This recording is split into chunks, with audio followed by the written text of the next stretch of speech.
Hello, hello, we're back. I am on recipe 7, 8, and 9, which are all three the same thing. It's the meatballs, lasagna meatballs. And the reason I call them lasagna meatballs is because we use the Wild Tree skillet meal lasagna. It comes in this box. Now, let me tell you, you get 2 packs in here. You have to measure them out to be a 1/4 cup of this mix. Just put both bags in a measuring cup and then take a 1/4 cup and add a 1/4 cup to each recipe of meat. Okay. So this one is, I already got in here a pound of ground beef. I've got a couple eggs. There's my Italian seasoning mix. I'm going to put in my Italian meat, my Italian sausage. Now, if you happen to get links, you will have to take them out of the casing yourself. But if you get just a ground pork like this, you just take it out and dump it right in there, mix it in with the hamburger. Okay. And then we're going to use some farm cheese. I'm only going to demo one of these recipes because there's 3 of the same thing. But when you're in a group in the freezer meal workshop and you're making these meals, it is so much fun. You're making these meatballs, like you're rolling a lot of meatballs. I'm not lying, but everybody loves meatballs. They're the first of the meals to go because you can cook them right in the oven the night you're making them in the workshop if you want to.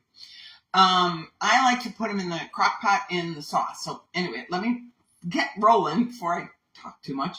All right, 1/4 cup of Parmesan cheese,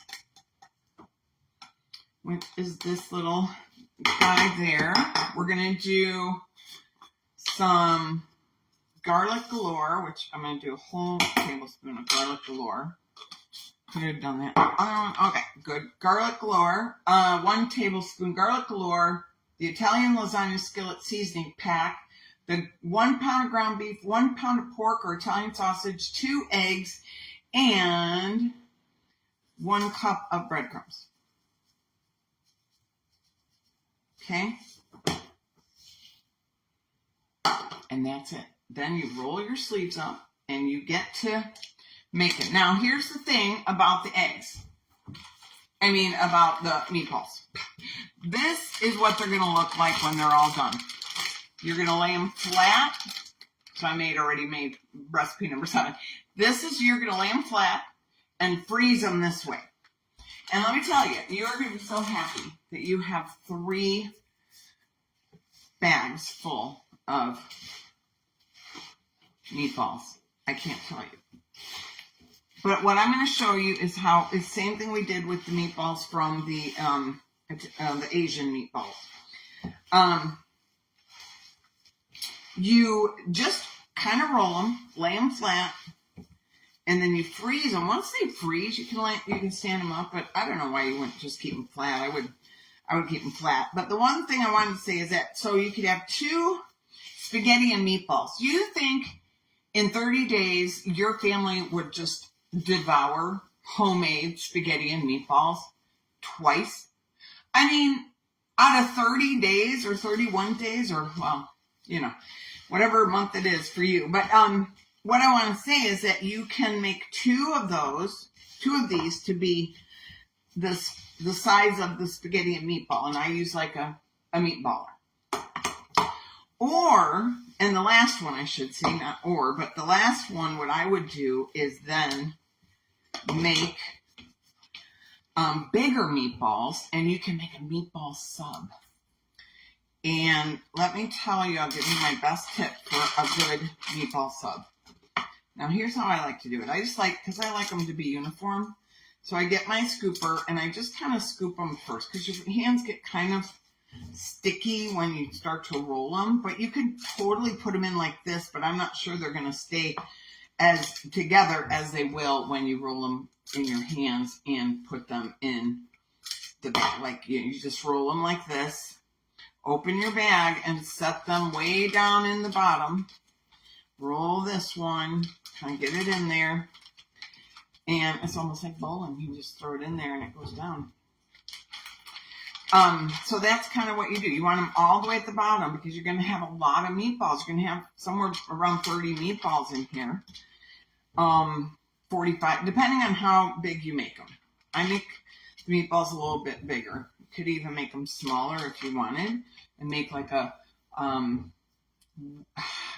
I forget what it's called now. Is there like a meatball Italian wedding soup or something like that? I don't know. Anyway, I think there used to be.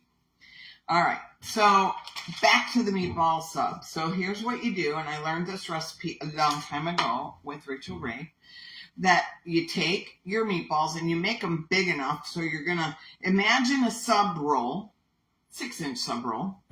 You're going to cut that open and you're going to kind of dig out the innards with your fingers of, so the meatballs can nestle snugly inside the bread, right? But what you're going to do, if you want to take it to the next level, restaurant quality here we're talking, is you're going to open that bread and everything. On your stovetop, you're going to take some butter and some garlic. Fresh garlic works best. And you put that garlic in the butter and you make really nice garlic butter. And after you scoop out the innards of that bread, you're going to baste that garlic butter on the bread and broil it for like a minute. Get it kind of crunchy, so that the bread will hold the meatball in the sauce. Then you pull it out and you nestle your cooked meatballs in there and the sauce, and then you cover it with cheese, and then you broil it again. And it's amazing. I mean, your husband's going to love you for it, and it's going to be wonderful. I mean, I've made that so many times, and my husband just loves it. It's a little bit more effort, but what the heck. And if you can't, you're still going to make delicious spaghetti and meatballs. So if you want to just make 3 bags of the meatballs, then make 3 bags of the meatballs.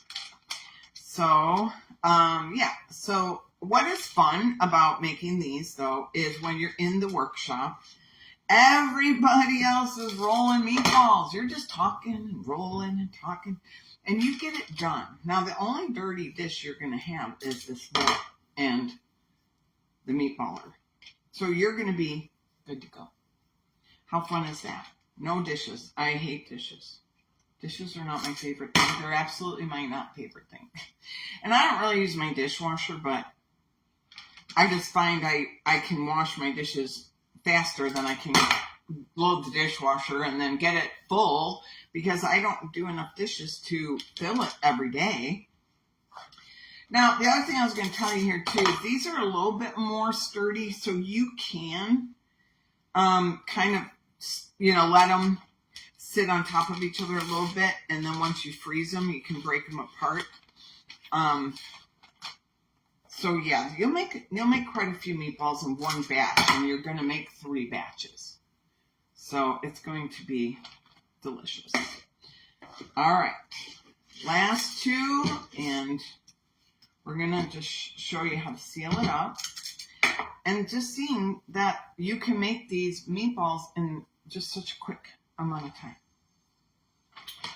All right, and then we're going to be done with we're going to move on to bag number 10. Bag number 10. And we're almost done. We only have the 3 bags. What? Yep, okay. Let me rinse my hands.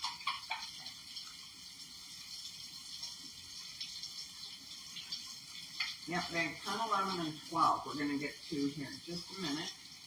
Almost done. I'm trying to just give you guys these freezer meals one at a time, whereas before I tried videotaping all of them at once, and it was too much. It was too much to watch. It really didn't help you guys at all. And when somebody's looking at my videos, too, I want them to understand how one works, they all work the same. Really, they all work the same way except for the meatballs. Okay, so we've got this. I would put it on a plate maybe, or if you have a shelf in your freezer that will hold it, then just put them in there and get them frozen. All right, I'll see you at the next one. Bye.